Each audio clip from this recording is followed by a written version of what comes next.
Tonight, a court ruling is made with Hyatt Printing. A culprit from the Indy house explosion faces new charges, and the world reacts to another story.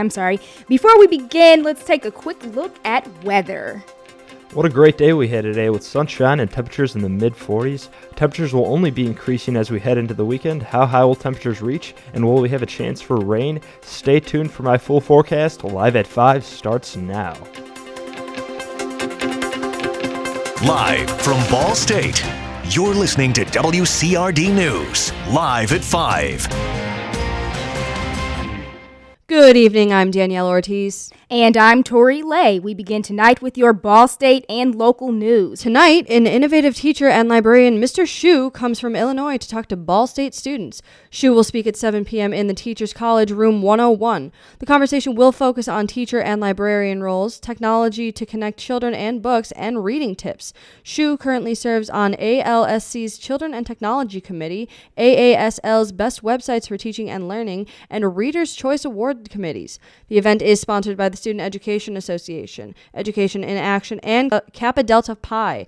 Check BSU_SEA on Twitter for the book titles Shu may give out. Student Life applications are now available for the 2013 and 2012 Community Impact Award. The Student Voluntary Services presents the award to registered student organizations that volunteer in the community and serve others. The chosen organization will be honored at the 2013 Student Voluntary Services Recognition Banquet with a trophy. Applications are available in the Office of Student Life, Student Center Room 133, and online at www.bsu.edu/SVS. The application deadline is 5 p.m. on April 9th. For more information, contact SVS Graduate Assistant Michelle Cayley or call 765-285-3535. And today, the Delaware Dynamics LLC announced plans to expand in Muncie. The company that provides die casting services expects to add 13 new jobs by 2015 and will invest $4.9 million to renovate its 155,000 square foot facility on South Mulberry Street. Delaware Dynamics will update software and technology for a new market line of structural thin wall die cast aluminum. Eric Doden, president of the Indiana Economic Development Corporation, said, quote, "With our low tax policies and quality workforce, Indiana continues to be an affordable environment in which companies can grow." Doden continues, "Delaware Dynamics has employed generations of Hoosiers, and we're glad they've chosen to expand here again." For more information, contact Richard Taylor at 765-284-3335 or Caitlin Hancock at 317-234-2294. The Teppanyaki Grill and Buffet closed for the second time this year today after violating several health violations. Donna Wilkins, Delaware County Health Officer, told the Daily News, quote, "There were temperature violations in the hot holding area where food was not up to temperature." Wilkins said the restaurant on Bethel Avenue was also cited for an inoperable refrigeration, a malfunctioning freezer, drainage issues, and lack of sanitation training. The restaurant will be closed until repairs are made. Teppanyaki was also closed in January for several health violations. BSU notified students multiple times Wednesday about the water main break that caused a water shortage in 4 buildings. Students tweeted about the amount of alerts they received about the water versus the alleged gunman. The water main break lasted nearly 6 hours versus the 2 hours for the gunman incident. This makes it difficult to compare the incidents given the time frames, said Tony Proudfoot, Associate Vice President for Marketing and Communications. Proudfoot also told the DN, quote, "Anytime we have any kind of incident where we use the notification system, we take feedback from the campus community on how we can communicate more effectively." Circuit Court 5 has overruled an objection from Hyatt Printing in the eminent domain case versus Ball State University. Judge Thomas Cannon Jr. ruled in favor of Ball State, which is attempting to use eminent domain in order to acquire Hyatt Printing. The store, which is located at the corner of McKinley and University, is privately owned by Chris Hyatt. Hyatt challenged the eminent domain action after the two parties could not reach a resolution through mediation. He sent a message to WCRD News, saying, quote, "For the sake of our 4 decades of business presence and investment in this community, as well as the many livelihoods that are at stake, will undoubtedly be appealing the decision." The university is trying to acquire Hyatt Printing in order to build a convention center and hospitality training facility for students on the McKinley Commons. Joan Todd, Executive Director of Public Relations for Ball State University, has returned WCRD News' request for a comment regarding the Hyatt Printing versus Ball State eminent domain ruling. She says, quote, "As with all pending litigation, we are not able to comment. We remain open to negotiation with Mr. Hyatt to reach a reasonable settlement. We are committed to this project to advance the education for our students." When we come back, one of 3 charged in the Indianapolis house explosion is faced with new charges. 3 teenagers were also arrested this morning. This is WCRD News.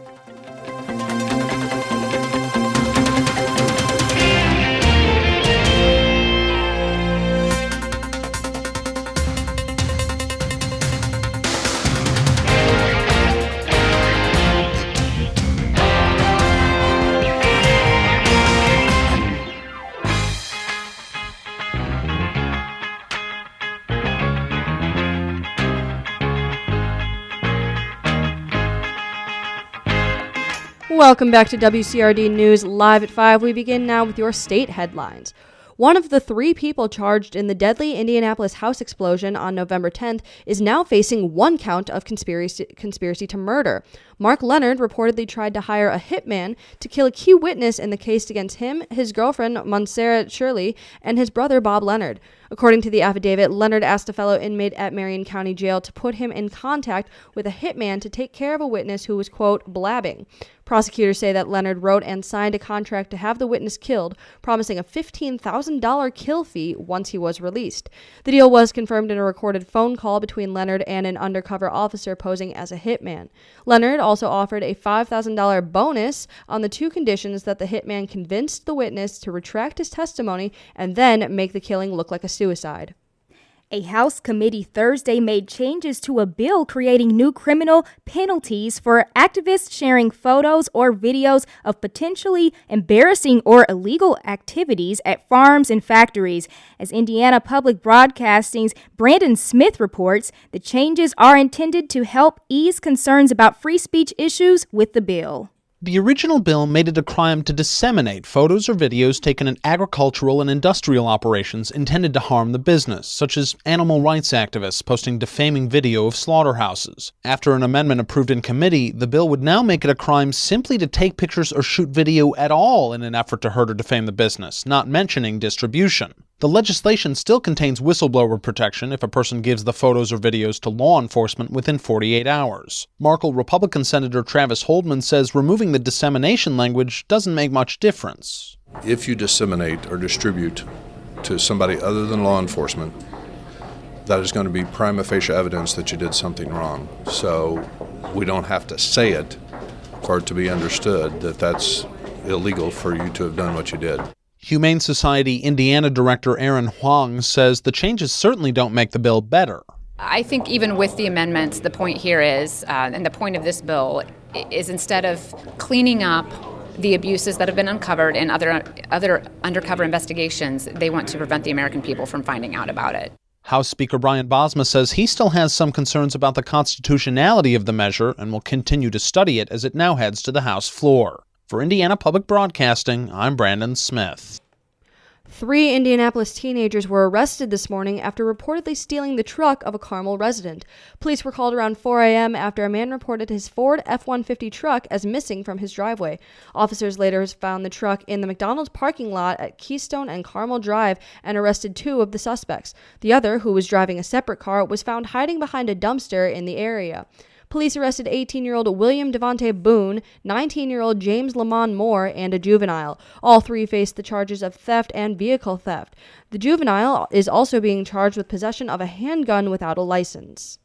The Secretary of State came away with a victory in court this morning after Judge Sarah Evans Barker ruled in favor of litigation against the Indiana State Teachers Association and the National Education Association. The Secretary of State's Securities Division alleges that the ISTA unlawfully took money from member schools in offering a health plan, resulting in losses of over $24 million. The health plan was implemented in about 26 schools. It designated that schools pay more than expected claims, but assured that the excess funds will be invested with a guaranteed rate of return. Instead, the money was used by the ISTA for other purposes. Secretary of State Connie Lawson said after the case, quote, "Today is a major step toward in our efforts to reclaim teachers' hard-earned money. We look forward to the opportunity to present the evidence supporting the allegations of wrongdoing by ISTA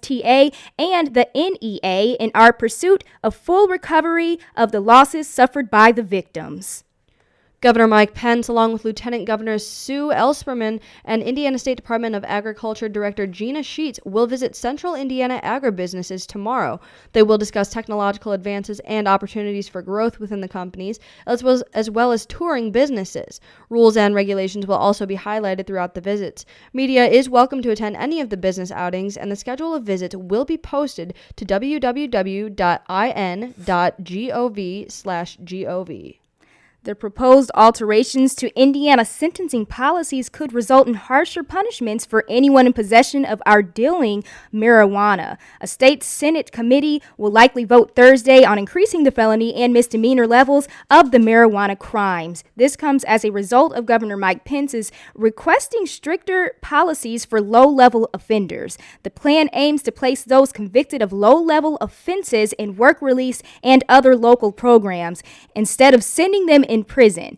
High-level offenders will spend more time in prison. Governor Pence stated last week that he believes the bill should send a message that the state is tough on drug dealers. When we come back, we'll have a look at your national headlines, including a record close for the stock market today, U.S. stealth bombers participate in military exercises over South Korea, and a final decision in the merger of U.S. Airways and American Airlines. Stay tuned to WCRD News live at 5.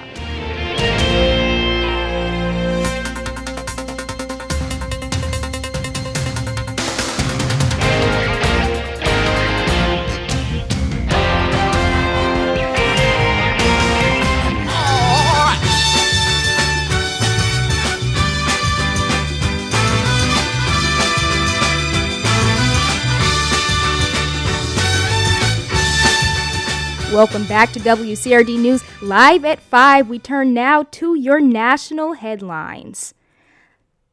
The stock market has hit a milestone today. The Standard & Poor's 500 index closes at a record high, beating its previous peak in October 2007. The S&P rose 6 points today, a 0.4% gain. This is the highest increase in over 5 years. The Dow Jones Industrial Average and the NASDAQ Composite also rose today. Markets will be closed tomorrow for Good Friday. The U.S. says it has sent stealth bombers to South Korea. CNN reports that the bombers participated in annual military exercises as tensions with North Korea increase. The B-2 Spirit bombers flew from Whiteman Air Force Base in Missouri to South Korea. They dropped inert munitions, there as a part of the exercises. The B-2s then returned to the U.S. mainland. In a statement, the U.S. forces in Korea say that the mission, quote, demonstrates the United States' ability to conduct long-range precision strikes quickly and at will. The planes can carry both conventional and nuclear weapons. So far, there has been no immediate reaction to the U.S. statement from the North State-run Korean Central News Agency. Pyongyang has issued a number of threats over the last few weeks. North Korea was angry after the U.S. military announced earlier this month that it was flying B-52 bombers over South Korea to participate in routine exercises. Pentagon spokesperson George Little says that the U.S. Defense Secretary Chuck Hagel spoke with his South Korean counterpart last night. Little noted the, quote, heightened tension on the Korean peninsula. North Korea has recently threatened preemptive nuclear strikes against the U.S. and South Korea. It has also declared that the armistice that stopped the Korean War in 1953 is null and void. A federal bankruptcy judge signs off on the proposed merger of American Airlines and U.S. Airways. The deal will form the world's largest airline. Judge Sean Lane calls the merger, quote, an excellent result. However, Lane is declining to give his okay on a proposed $20 million severance package for Tom Horton. Horton is currently the CEO of American's parent, AMR Corporation. American filed for Chapter 11 bankruptcy in November 2011. The merger still needs approval from Justice Department, antitrust regulators, and U.S. Airways shareholders. The deal is expected to close by the fall. The combined carrier will be run by Doug Parker, the CEO of U.S. Airways. The suspect in last summer's Colorado movie theater shooting is offering to plead guilty. In exchange for the plea, James Holmes says he will agree to serve the rest of his life in prison so he can avoid the death penalty. Prosecutors have not said whether they will accept the offer or not. Victims and survivors of the massacre in Aurora, Colorado are divided on the issue. The attack occurred during a crowded midnight showing of The Dark Knight Rises. 12 people were killed while 70 others were injured. Prosecutors have filed 24 counts of murder charges against Holmes. They say he planned the assault for months before it occurred.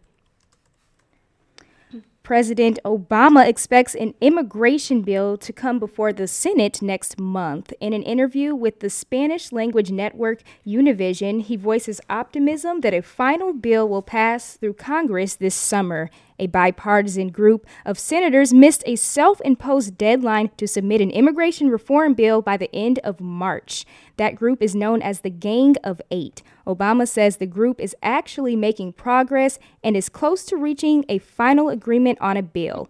The president said numerous times that he would propose his own immigration bill should negotiations in Congress come to a standstill. A 22-year-old woman is arrested in connection with the murder of Colorado's prison chief. Authorities allege that Stevie Marie Vigil provided Evan Ebel with the gun that killed prison head Tom Clements. Investigators believe that Vigil purchased the firearm from a licensed firearms dealer and transferred the weapon to Ebel. Ebel was a convicted felon who could not legally possess a firearm. KUSA TV in Denver reports that the licensed firearms dealer has been extremely cooperative with investigators. Clements was shot to death at his home near Colorado Springs March 19th. Ebel was killed 2 days later in a gun battle with authorities in North Texas, which left a sheriff's deputy wounded. A new report indicates that 80% of drug busts on the border actually involve U.S. citizens. The Center for Investigative Reporting says that information goes against public perception that carriers bringing drugs into the country are from south of the border. CIR says it's found that 3 out of 4 people arrested with drugs along the U.S.-Mexico border were American citizens. The center looked at records of more than 81,000 drug seizures between 2005 and 2011. In about half of those cases, Border Patrol agents didn't catch anyone and the identity of the smugglers is unknown. However, arrests were made and more than 40,000 drug seizures during that time period. 80% of those cases involved U.S. citizens. When we come back, we'll take a look at your weather report and entertainment. This is WCRD News Live at 5.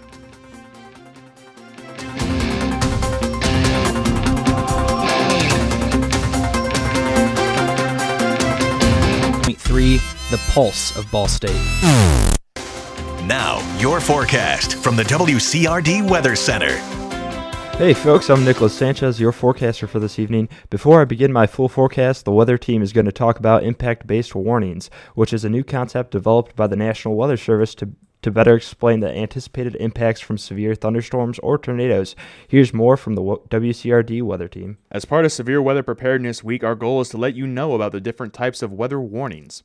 One of the changes made this year is something known as impact-based warnings. We spoke to NWS meteorologist Mike Ryan, who gave us a little history about this experiment. The impact-based warnings came out of some of the studied lessons learned from the Joplin tornado in 2011. And last year, there were 5 offices out in Missouri and Kansas that experimented with this procedure. And what they're doing is expanding it to the entire Weather Service Central Region office grid, which is basically all the offices from Indiana and Kentucky going west out to the Rockies. The experiment, which is set to begin on April 1st, would apply to the following situations as described by Mike. The low impact warning, what we might classify as that, is maybe a tornado warning where we indicate that it's radar indicated, versus a high impact event where we have confirmation from a storm spotter, amateur radio, public, whoever, that we have a tornado on the ground and it's doing damage. The new system will mainly be used for tornado warnings, but you may also see it used on severe thunderstorm warnings. The look of the warnings will remain essentially the same, with the main changes being found in the actual text of the warning. The only thing that we're adding in additional specific information based on, as I indicated, if we have a tornado on the ground, we can mention the potential for significant damage when we have proof that we have a tornado on the ground. When we have a large tornado on the ground, I mean, you see that a lot with the social media and certainly on the media side of things. Image of a large tornado on the ground that's moving into a populated area. We might use a tag that would indicate the potential for extreme damage and loss of life to kind of highlight that threat. We wouldn't do that with a warning where it was a radar-indicated tornado with circulation.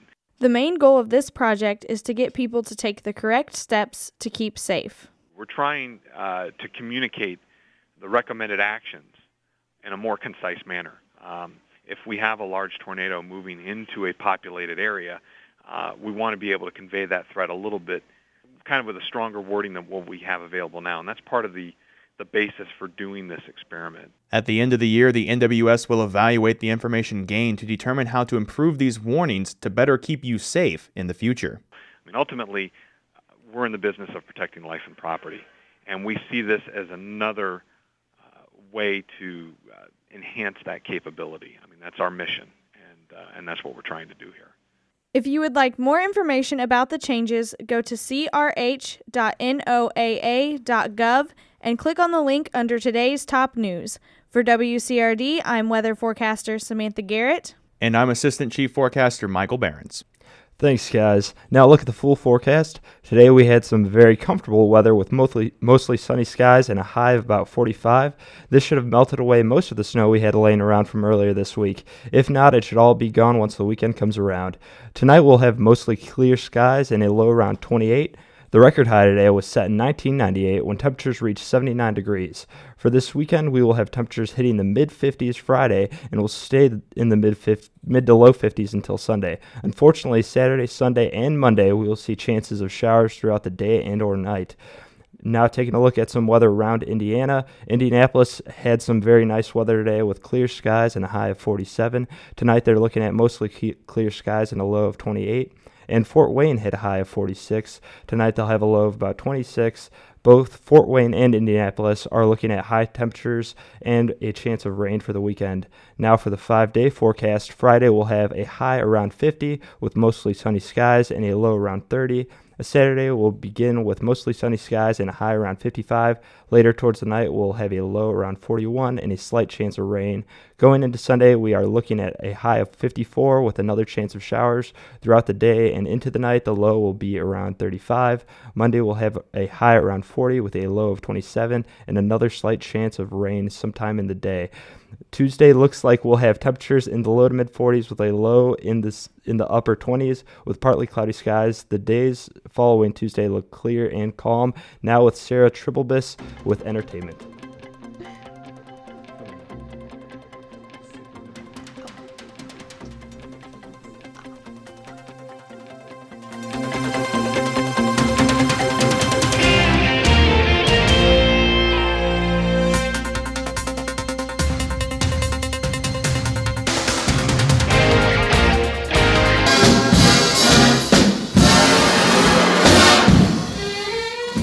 Welcome back to Live at 5. I'm Sarah Dribelbis with your entertainment headlines. 2 new Independence Day movies are being planned. So is Will Smith going to be in them? In an interview with Entertainment Weekly, director Roland Emmerich says no. In the 1996 original, Smith became one of Hollywood's biggest stars by playing alien-slugging pilot Steve Hiller. Emmerich says, quote, "I don't want to have Will. He's too big for a movie like this. It would be a Will Smith movie." The director is planning 2 sequels titled ID Forever Part 1 and ID Forever Part 2. They take place 20 years after the original alien invasion. Ryan Gosling has announced that he is taking a break from acting. If you miss him already, don't despair. ABC News reports that a hotline has been established so fans can hear his sexy voice every day. Blinkbox, a British online movie and TV streaming site, has set up a helpline to get the actor's fans through this difficult time. When they call the Goss line, fans can hear Gosling's famous monologue from The Notebook. It is unknown what the actor's thoughts about the helpline are. A representative for Gosling has not responded to ABCNews.com's request for comments. Justin Bieber's neighbor is accusing the pop sensation of spitting on and threatening him. The Los Angeles County Sheriff's spokesman says deputies are now investigating the neighbor's battery complaint, which comes after a confrontation outside Bieber's California home on Tuesday. CNN reports that this is not the only complaint the neighbor has filed against Bieber. This is also not the first time the 19-year-old singer has been accused of battery. Last May, a photographer filed a complaint claiming that Bieber attacked him in a shopping center parking lot while he was taking photos of Bieber and then-girlfriend Selena Gomez. Bieber's spokesman, Steve Whitmore, is denying the neighbor's accusations. And Sinners and Saints will meet tonight in the opening of Ball State's production of Guys and Dolls. This fast-paced musical comedy is set in 1950s New York City in a world ruled by gangsters and gamblers. Karen Kessler, the show's director, says she chose this show because it is a crowd pleaser and a challenge for young performers. The cast includes acting and dance majors as well as musical theater majors. Guys and Dolls runs at 7:30 p.m. tonight through Saturday and April 2nd through 6th, and at 2:30 p.m. on Saturday in University Theater. Tickets are available at the University Theater box office.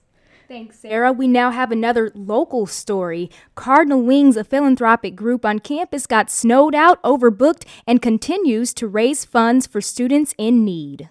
The Ball State University Emergency Fund is a little-known grant for students who are struggling to make ends meet. While the fund is state-supplied, one group on campus, Cardinal Wings, aims to beef up support. Alex Ventekis, a junior marketing major and president of Cardinal Wings, explains their goal of getting students to help other students on campus. Cardinal Wings is actually an acronym. It stands for When in Need, Giving Saves. We are a student-run organization dedicated to raising money for the Student Emergency Aid Fund here on campus. For those of you who don't know what that is, if a student has some type of issue that arises, there's an accident or a loss of income in the family, and students can't pay for their tuition, bills, fees, stuff like that, they can go to the Office of Student Rights and Community Standards and apply for a grant to the Student Emergency Aid Fund. The problem is there's only so much money in that fund every year. So our job is to help raise more money for that fund while raising awareness about the fund and promoting that philanthropic spirit in Ball State. The 2-year-old organization's impact on the emergency fund has been immediate, according to Melissa Larson, a junior pre-med and genetics major and the group's vice president of administration. Well, the fund gets just about $4,000 a year, I believe, from government. Ball State sets that money aside, but we fundraised just under $3,000 last year was our total, and so that's $3,000 extra dollars. That's almost doubling the money that goes out to these students. So it's allowing Ball State to help even more students, and it's allowing Ball State to reach out to more students and let more students remain here. Cardinal Wings expected crowds at the atrium this week, their second fundraising event in their short history, but they didn't expect snow. The one thing we didn't expect was snow on Monday, March 25th, of anything. The end of March, we planned this for months and months. We go, okay, let's move it back. Originally had it, last year's was around end of January, beginning of February. We were like, okay, it's kind of cold. People don't want to wear T-shirts out there. So let's move that back. Hopefully to get some big, bright weather, because last year in March it was 80 degrees this time of year. And the one thing I guess we never really predicted was a foot of snow. Snow, however, hasn't dampened the goals of the philanthropic group. Melissa Daniels, group advisor and assistant director of annual giving, explains that their goals are necessary to the function of Ball State's community. The student emergency aid is unfortunately not going to go down. The need is not going to go away. So the more we can raise for that and the more we can get more students involved, the better.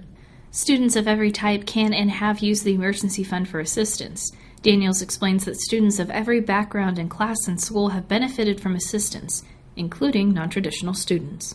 We have an example of a student who needed heat for his home for his young child, and it was about to be turned off, and Student Emergency Aid was able to help with that type of situation. Larson had the experience of meeting one of the anonymous students the group has been able to assist through fundraising for the emergency fund. I was giving a quick talk to an organization about this, and somebody came up to me afterwards and said, I didn't realize that there was a student organization that helped do this. And I said, yeah, it's only our second year. And she said, well, I was, one of those students who my parent lost a job and I couldn't do this anymore. Sventekis claims that the volunteerism from students across campus is the lifeblood of the organization. Although Snow changed their plans, Wings will be out at the atrium this Thursday and Friday from 11 a.m. to 2 p.m. And they will also be at the Student Center Monday, Tuesday, and Friday of next week from 11 a.m. to 2 p.m. as well.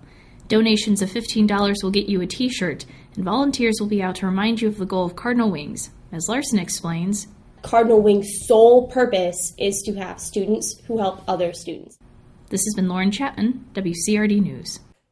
Thanks, Lauren. Now one last look at the weather. Friday until Sunday, we will see temperatures in the mid to low 50s. Unfortunately, there are a slight chance of rain Saturday through Monday. For a closer look at the weather, go to www.wcrd.com/weather.